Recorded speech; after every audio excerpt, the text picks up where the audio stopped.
G'day guys, now I'm going to make the JFC, the Jack's Fried Chicken. Now this one goes out to my good mate Adrian. I know he works at Woolies, he's got all the ingredients there, he's got the chickens, the spices, the herbs. Now these are the herbs that I'm using here. Got onion powder, got some garlic powder there, got some Moroccan seasoning which is a kicker. I've got Italian herbs, I've got some paprika there. I've got some mustard powder, some thyme, and I did mention the onion powder there. They actually use celery salt as well, which I don't have.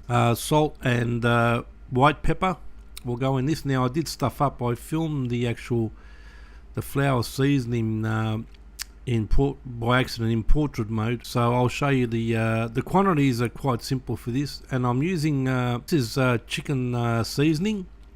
It's like a chicken salt. Instead of using salt, I use that. Okay, now I stuffed up. I did film in portrait mode. I had to redo this, but it's a cup and a half of flour. Now I'll put 1.5 teaspoons of garlic powder, teaspoon of onion powder, half a teaspoon of mixed Italian herbs, half a teaspoon of thyme, 1 teaspoon of Moroccan seasoning, half a teaspoon of mustard powder, and 1 teaspoon of paprika. I used the chicken seasoning as you saw, and white pepper for this.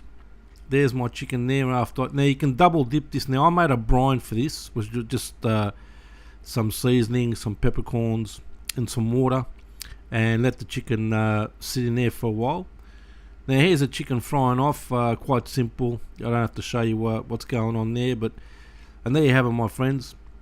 JFC, Jack's Fried Chicken, absolutely out of this world, better than KFC. Forget KFC, you can have this with gravy, any types of sauces you want, barbecue, tomato, peri-peri, mayonnaise, whatever you want.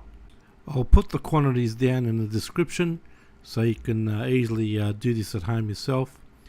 Anyway, thanks for watching guys, and Adrian, make a burger at home mate, it's so simple to do, and I'll see you guys later.